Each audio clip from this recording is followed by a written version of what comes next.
Marcus Hale's hand slammed into her shoulder just as the VIP elevator doors opened. Evelyn Hart stumbled hard enough for her sketch folder to burst open across the marble floor. Heavy paper fanned out beneath the crystal light of the lobby, charcoal lines and glass tower elevations sliding toward polished dress shoes and satin heels. A few gala guests stepped back to avoid touching them. No one bent down. "Step back," Marcus said, loud enough to turn heads. "That elevator isn't for service staff." Evelyn caught herself against the brass directory stand before she fell. Her elbow throbbed. Heat rushed up her neck, but she did not answer right away. She wore a simple black dress she had altered herself, modest and clean, with her work badge tucked discreetly into her clutch because she had come to deliver corrected concept boards to the 32nd floor gala display. She was late by 3 minutes.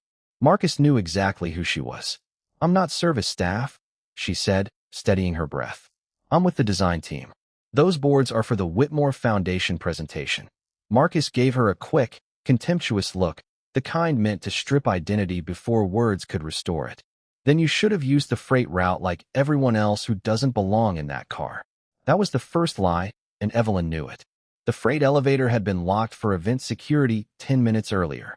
She had the text from building coordination still glowing on her phone. But Marcus was not trying to be right. He was trying to define the room before she could. One of the security guards shifted near the reception desk, waiting for direction. The gala guests watched with the careful stillness of people who sensed humiliation and preferred not to interrupt it. A woman in silver glanced at Evelyn's scattered drawings, then away, as if eye contact itself might become responsibility. Evelyn crouched to gather her work. Marcus stepped closer and planted the toe of his shoe on the corner of the top sheet.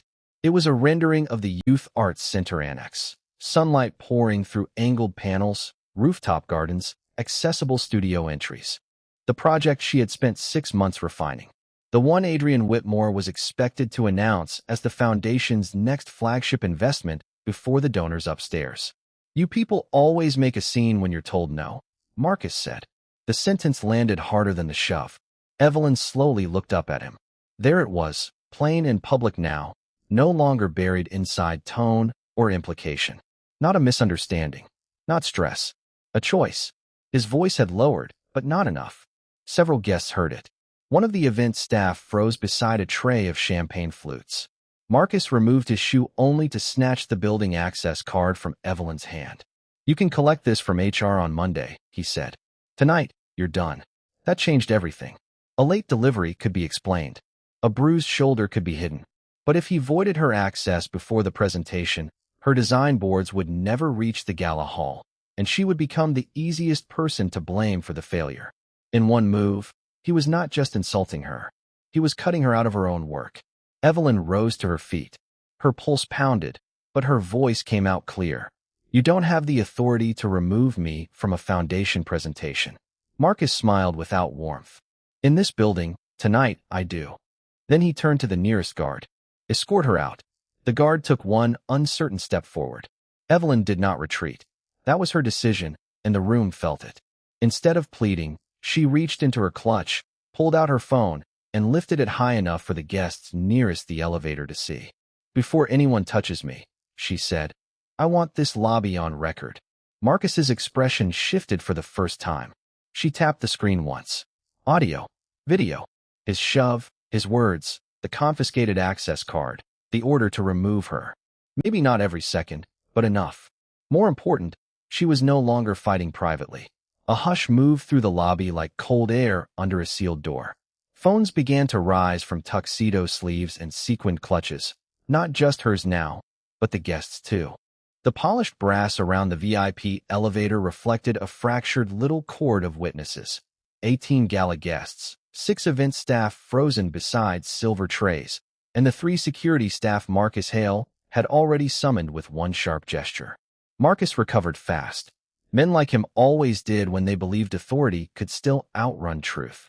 "No recording is permitted in a private corporate event space," he said, voice clipped, controlled. "Security, take the device and escort her outside." That was the moment the balance shifted for the first time. Not because anyone touched Evelyn Hart again, but because no one moved. One of the security staff glanced at the phone in her hand, then at the cluster of executives now openly staring.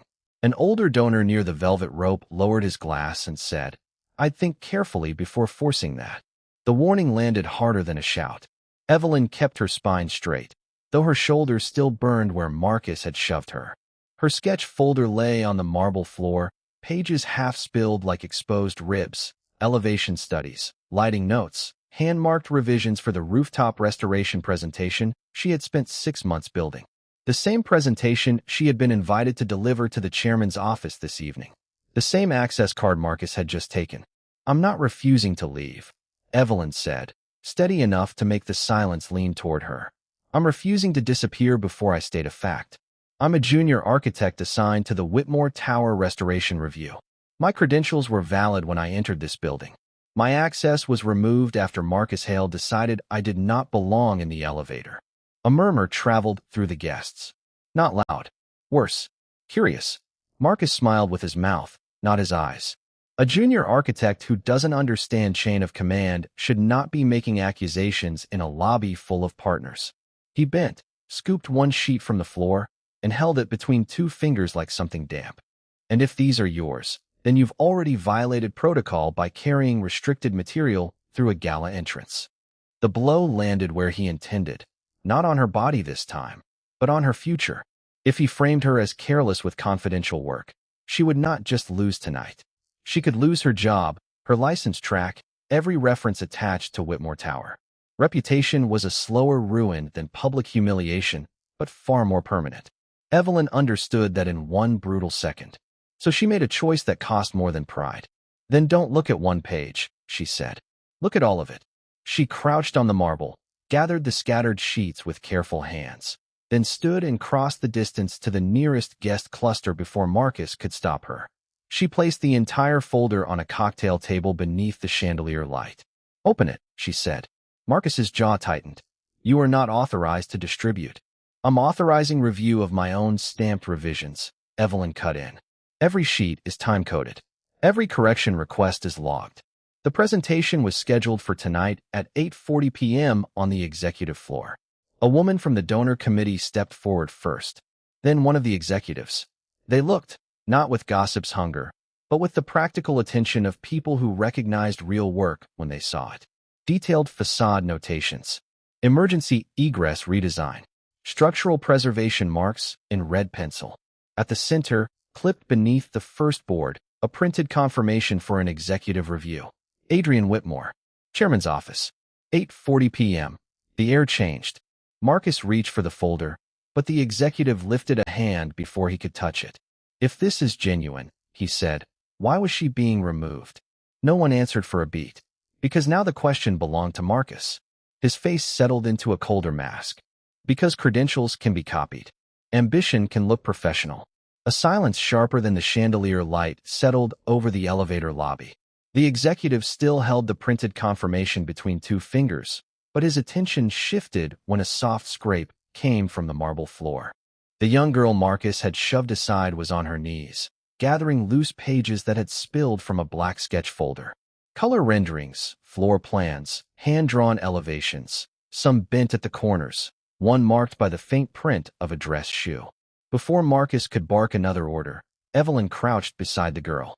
She did it without asking permission, without looking at the line of security staff, and without glancing back at the 18 gala guests now pretending not to stare. Her gown brushed the floor as she collected the scattered sheets one by one, keeping them flat against her palm. The girl's hands trembled. "Thank you," she whispered. Evelyn gave her the top page, and then stopped. At the lower right corner, beneath the title block, she saw a firm logo she recognized from the building's internal presentation decks.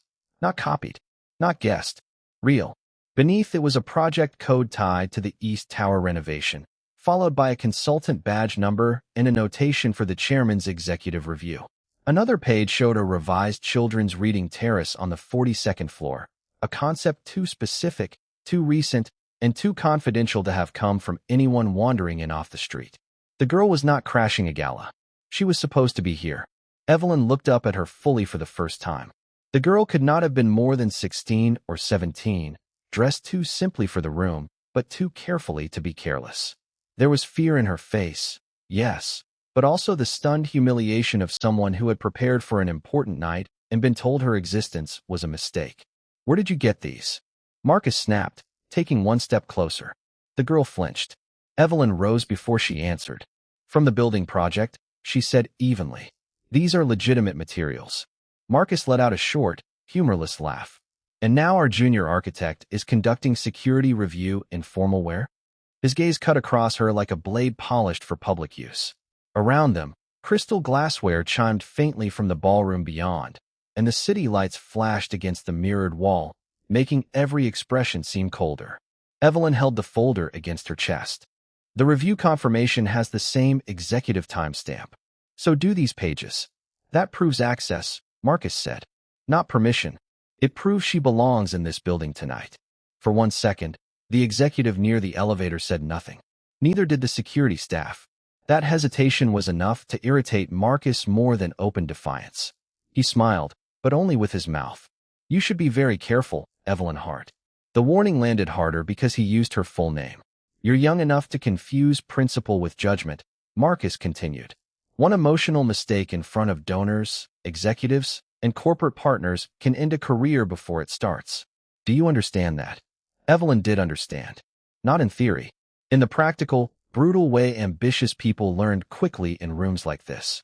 A junior architect was replaceable. A manager who ran the tower on gala night was not. If Marcus chose to frame this as insubordination, she could lose her badge access by morning. Still, she opened the folder again and slid one page free. "There's a handwritten revision note here," she said, directing the sheet toward the executive. "It references the glass load issue from last Tuesday's engineering update. That meeting wasn't public. Neither was the redesign." The executive took the page. Marcus's jaw tightened. The girl finally found her voice. "My mother cleans on the overnight crew," she said quietly. "One of the design consultants saw my sketches a few months ago. He told me to bring my portfolio if I was ever called. This morning I got the confirmation email. They said someone from the chairman's office wanted to see the terrace concept." No one in the lobby laughed now. Silence spread through the lobby with a strange weight, as if the whole glass tower had stopped breathing at once. The page in the executive's hand no longer looked like a child's distraction. Under the warm chandelier light, the pencil lines showed proportion, flow, and vision. The little rooftop garden, the curved seating wall, the rain-catching canopy, none of it belonged to a prank. It belonged to someone who had spent lonely hours teaching herself how to imagine beauty inside buildings that rarely made room for people like her. Around the marble floor, the 18 gala guests began to shift. Their low conversations thinned into whispers. A donor near the check-in table leaned toward a partner. One of the executives adjusted his cuff links and stared at Marcus Hale with open discomfort. Across the entrance, the 6 event staff pretended to reset trays and straighten linen, but their eyes kept drifting back. Even the 3 security staff, who had answered Marcus Hale's earlier signal without question, no longer looked certain. Marcus Hale recovered first, but not gracefully. His smile vanished. In its place came the hard, polished authority he wore when he needed to crush a problem before it reached the top floor. "This has already gone too far," he said sharply. "The gala begins in less than 20 minutes. I will not have the lobby turned into a spectacle." The word landed harder than he intended, because now everyone knew what the spectacle really was. The girl clutched her portfolio against her chest again. Her knuckles turned pale. For one frightened second, she looked ready to step backward, to disappear the way people in her position had learned to do. Evelyn Hart saw it, and made her choice before fear could finish its work. Instead of moving away, she stepped closer until she was standing shoulder to shoulder with the girl, both of them in plain sight beneath the mirrored ceiling. Her sketch folder was still bent from where it had hit the floor earlier, but she held it like evidence, not embarrassment. "If she leaves," Evelyn Hart said, her voice clear enough to carry past the concierge desk, "then everyone here leaves with the truth." A murmur moved through the room. Marcus Hale turned toward her with a warning in his eyes. "You are a junior architect. Stay in your lane." "No," Evelyn Hart said. It was a small word, but in that lobby it sounded almost dangerous. One of the executives near the velvet stanchions frowned. Was there actually an invitation from the chairman's office? The girl swallowed. "Yes." Marcus Hale cut in at once. "Unverified and irrelevant." This event is for confirmed guests and approved professionals, not walk-ins and emotional scenes. The insult was cleaner now, stripped of open cruelty and dressed as policy. That made it worse. Evelyn Hart reached into the side pocket of the portfolio case the girl was hugging so tightly she had nearly forgotten it. "May I?" The girl nodded. From inside, Evelyn Hart pulled out a printed email, slightly wrinkled but real. The company letterhead sat at the top. A time. A floor. A note requesting the terrace concept be brought for review before the chairman's arrival upstairs. Several people leaned in without meaning to. Marcus Hale did not ask to see it. His face had already changed. He knew what it was before anyone handed it over. "That document should have been screened at reception," he said coldly. "Security, escort them both outside." Now, the order cracked through the lobby. The three security staff exchanged a brief glance. None of them moved immediately.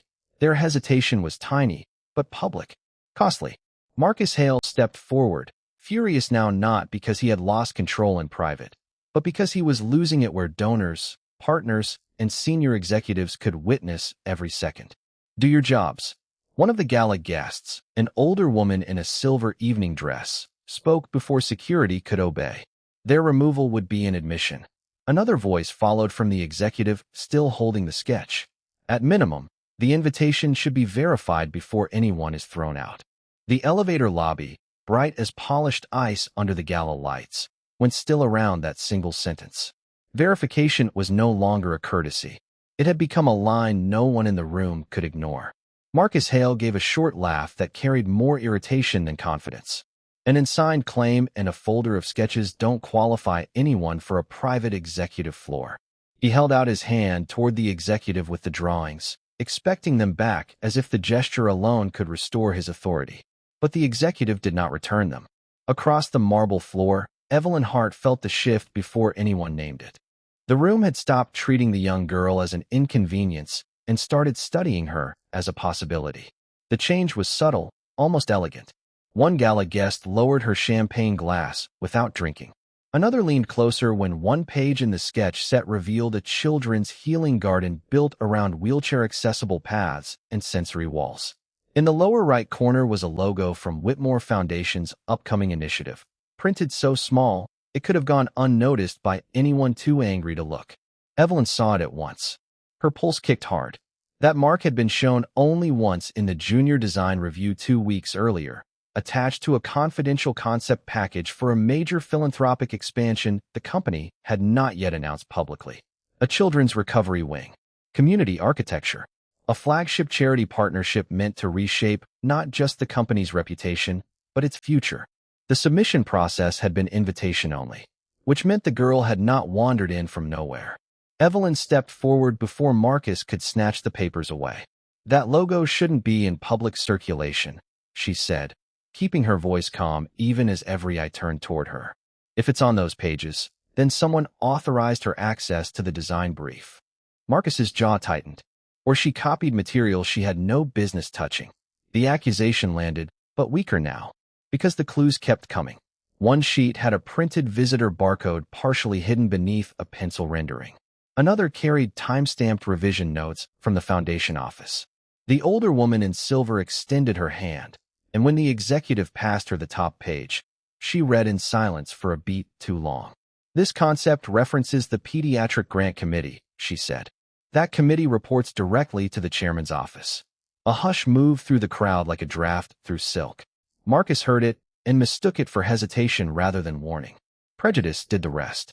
He looked at the girl's scuffed shoes, the coat too thin for the weather, the sketch folder held together by careful hands instead of expensive leather, and he chose the story that made him feel superior. "She could have stolen a packet from a trash bin," he said. "People get creative when they want to sneak into rich rooms." The cruelty of it darkened the air. Evelyn turned toward the girl then, gentler than she had been with anyone else all night. "Who gave you the invitation?" The girl swallowed. Her fingers trembled around the folder strap, but her answer came clear. "I was told to bring the original sketches to the chairman's office liaison. They said tonight mattered." She hesitated, glancing at the 20-foot window wall where the city glittered below. "They said the project was for children who feel invisible." The words cut deeper than a credential ever could. Evelyn looked back at the drawings. the garden paths, the sunlit courtyard, the small handwritten note in the margin.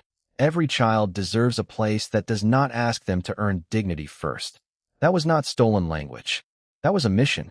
Marcus took a step toward security. Enough. Escort her out, and lock the service entrance if you have to. None of the 3 security staff moved. For the first time that night, disobedience entered the room without anyone raising a voice. Silence spread faster than any command in the mirrored lobby outside the VIP elevator. Crystal light from the gala level above washed over polished black stone, turning every face into a reflection of choice. The 3 security staff remained where they were, hands clasped in front of them, eyes fixed anywhere but on Marcus Hale. That hesitation only hardened him. Marcus strode to the brass elevator doors and planted himself directly in front of them, one arm stretched across the access panel like a gate made of spite. No badge, no listing, no entry, he said, loud enough for the 18 gala guests drifting near the corridor to hear every word. If she insists on pretending she belongs here, we'll settle it in front of everyone. Evelyn Hart still held the bent sketch folder against her chest. One corner was crushed from where it had hit the marble earlier. The pages inside were no longer hidden. Her drawings, her annotations, and the handwritten line about dignity had already passed through too many eyes to be taken back. Marcus turned sharply toward the event staff. Bring the guest list. One of the 6 event staff members froze with a tray in her hands. Another looked toward the security desk, as if searching for permission in the air. At last, a catering captain crossed to the registration stand and handed Marcus the printed list used for the donor reception upstairs. He flipped through it with theatrical patience. The hallway had changed. A few minutes earlier, humiliation had been a private sport disguised as protocol. Now it had become a public test. Senior staff from the gala entrance had begun to gather. Donors lowered their voices. Executives who had smiled over champagne now watched with the alert stillness of people who recognized risk before they named it. Marcus ran his finger down the page and gave a thin, satisfied smile. Not here. He lifted the list so those nearest could see blank proof where her name should have been. Evelyn Hart is not a guest. She is not an executive. She is not cleared for that elevator. The words landed like stamps on paper, cold, official, meant to erase a person by categorizing her. For a moment, Evelyn looked at the gold call button beside Marcus's arm, then at the elevator doors he had blocked once before. The first time, she had absorbed the insult. This time, she set her folder down on the registration desk with deliberate care, as though placing evidence before a court. Then she stepped forward. If access is only for the names on that list, she said, her voice steady enough to quiet the corridor, then tell them why my work is already upstairs. Marcus's jaw tightened. Evelyn did not wait for him to answer. Tell them who approved the courtyard redesign now being presented to your donors. Tell them whose sketches you stepped on. Tell them why the woman you said did not belong is the one whose ideas are being used to impress the people funding this building. A ripple moved through the guests. Not loud. Worse. Interested. Marcus lowered the list. Be careful. I am, Evelyn said. That's why I'm saying it where everyone can hear. The risk became visible then. Not embarrassment. Not exclusion. Something larger. She was no longer protecting herself with silence. She was accusing a superior in a lobby full of senior staff, donors, and corporate partners. If she could not prove what she said, she would not just lose face. She could lose her job, her references, and any future in the firm attached to this tower. Marcus took one step toward her, still barring the elevator with his body. You're a junior architect. Nothing goes upstairs without authorization. Evelyn reached into the folder and pulled out a marked concept sheet. Her hand trembled once, then stilled. At the bottom corner, beneath revision notes and dimensions, was an approval stamp for internal presentation routing. Not a full signature. Not enough to save her by itself, but enough to puncture certainty. You're right, she said. Nothing should. The nearest executives exchanged glances. Just as a soft chime cut through the lobby tension like glass tapping crystal. At the far end of the marble corridor, the private elevator doors slid open. Silence moved first. Then Adrian Whitmore stepped out. The room seemed to reorganize itself around him without being asked. At 51, he carried none of the theatrical swagger the gala guests usually bowed to. His charcoal suit was simple, perfectly cut, and almost severe against the gold wash of the lobby lights. Silver had touched his temples, but it only sharpened the stillness in his face. He did not hurry. He did not need to. Power had already arrived a half-second before his shoes crossed the threshold. His gaze passed once over the scene and missed nothing. The overturned sketch folder on the floor. The loose pages spread across the polished stone like fallen wings. The black girl near the elevator wall, shoulders stiff, eyes wet but refusing collapse. Evelyn Hart standing between her and Marcus Hale. Marcus's expression changed first. The confidence in it did not disappear, it compressed. "Adrian," he said, too quickly, stepping forward with a tight smile. "You came down earlier than expected. We had a small security issue, but it's under control." Adrian Whitmore did not answer him. Instead, he walked directly to the scattered drawings and bent to pick up the top sheet himself. No one moved. Even the 3 security staff, who had spent the last minutes taking silent cues from Marcus, stayed rooted in place. The 6 event staff near the bar paused with trays in hand. Across the lobby, all 18 gala guests watched with the alert stillness of people realizing the room had become a courtroom. Adrian lifted the page under the chandelier light. It was not just a sketch. It showed a children's healing garden intended for the hospital wing his foundation had promised to fund.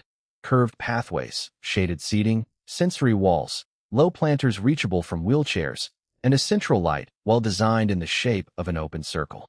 Handwritten notes filled the margins. Not decorative notes. Thoughtful ones. Practical ones. Tender ones. His eyes shifted to the approval stamp Evelyn had uncovered. Then to the girl. "Who drew this?" he asked. The question landed without volume, but it shook the air harder than Marcus's shout had. The girl swallowed. Her voice almost failed, then found itself. "I did." Marcus cut in at once. She was attempting to access a restricted level with unauthorized materials. Evelyn Hart interfered with protocol before we could remove her. That was the first time Adrian looked at Marcus. The look was not anger. It was worse. It was attention. "Remove her," Adrian repeated.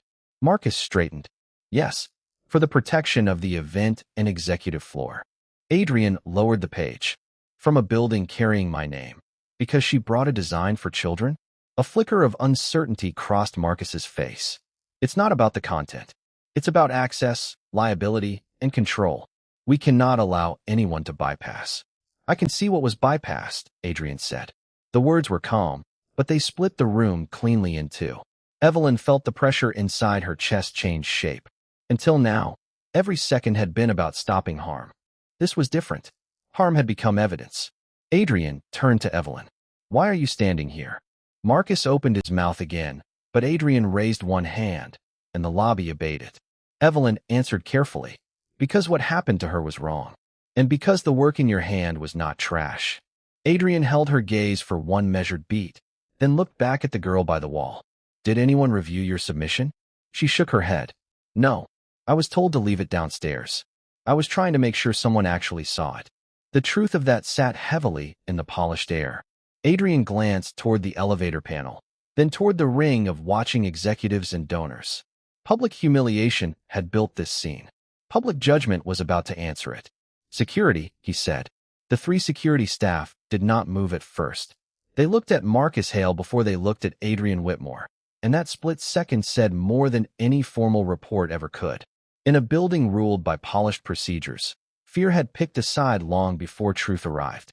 Adrian let the silence stretch until it became unbearable. "I asked for security," he said, his voice calm enough to cut. "Not for permission." One of the guards stepped forward at once. The other 2 followed, no longer watching Marcus for cues. Around them, the 18 gala guests stood in a widening ring of restraint and curiosity, crystal glasses suspended in midair, ambition suddenly less urgent than disgrace. The 6 event staff near the bar had gone still as well, carrying trays that now felt like witness stands. Marcus straightened his jacket as if cloth could restore authority. "This is being exaggerated," he said. "She approached a restricted elevator during a high-profile event. I made a judgment call to protect the floor." "A judgment call?" Adrian asked. Marcus nodded, regaining some of his practiced confidence. "We had donors, partners, and executives arriving. An unknown person in non-event attire insisted on bypassing reception and forcing contact. The folder could have contained anything. I acted on a security concern. The lie had structure. That made it more dangerous. Adrian turned, not to Evelyn Hart, but to the nearest event staff member, a young server whose hands trembled against a silver tray. Did you see what happened? The woman swallowed. Her eyes flicked toward Marcus, then back to the marble floor. I saw her ask a question, she said quietly.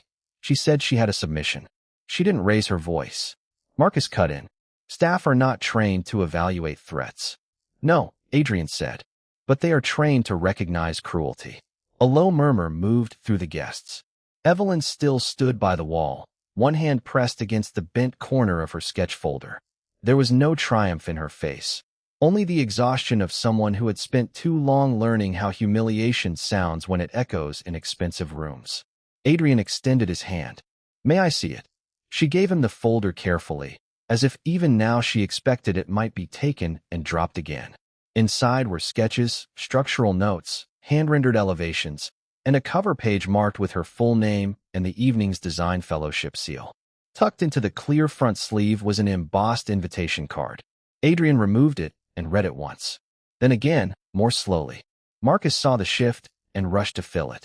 A printed card doesn't prove access. Invitations get copied. Anyone can claim. Enough, Adrian said. The word landed harder than shouting. He lifted the invitation for the circle to see.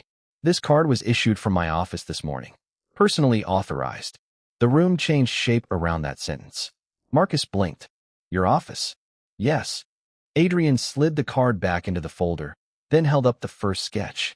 And this submission was not supposed to be left downstairs.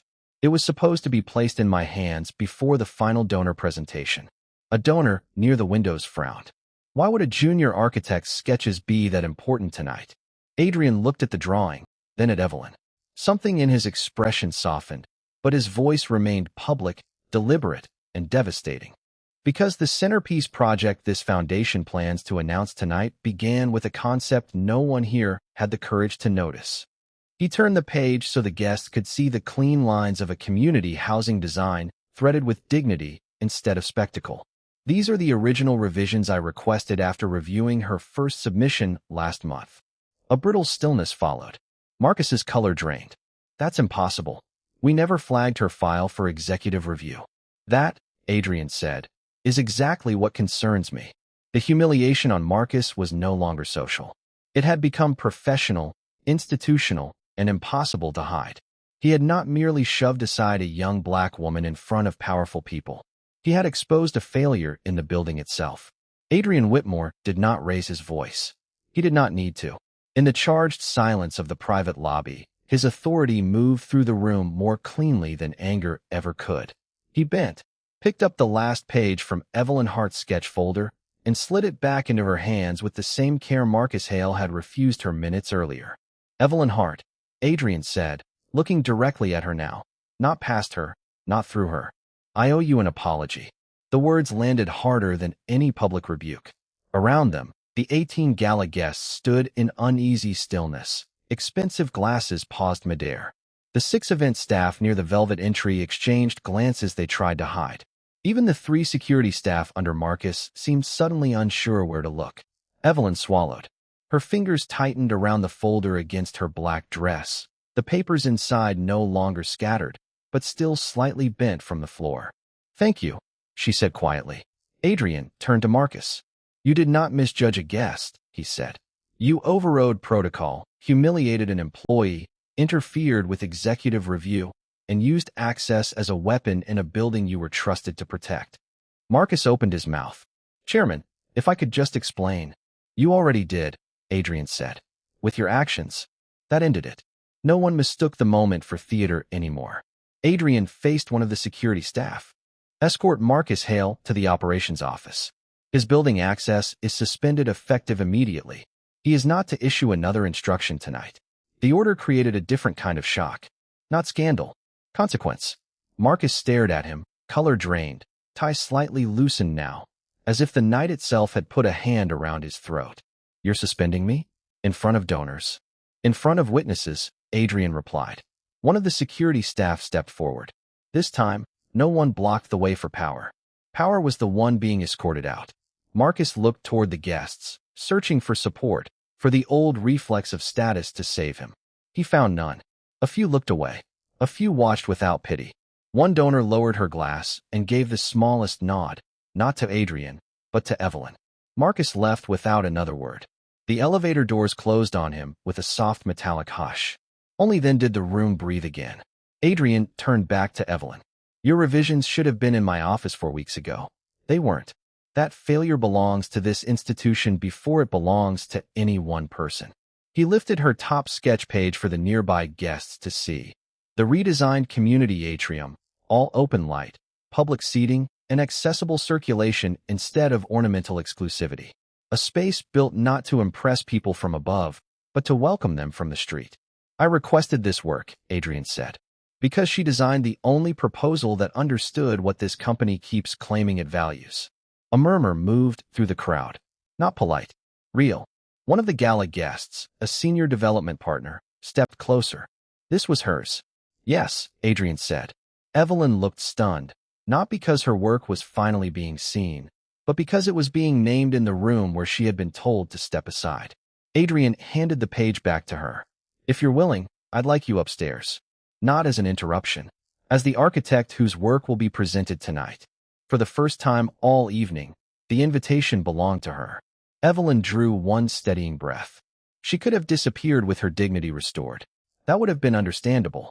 Instead, she made a harder choice. I'm willing, she said, but only if the event staff who saw what happened know this wasn't invisible. And only if building access policy is reviewed for everyone below the executive floor. Adrian's expression changed, not with surprise, but respect. Done. He looked to the room. Effective tomorrow, a full internal review begins. Tonight, we correct what we can immediately. Then he stepped aside from the VIP elevator and held the door open for Evelyn.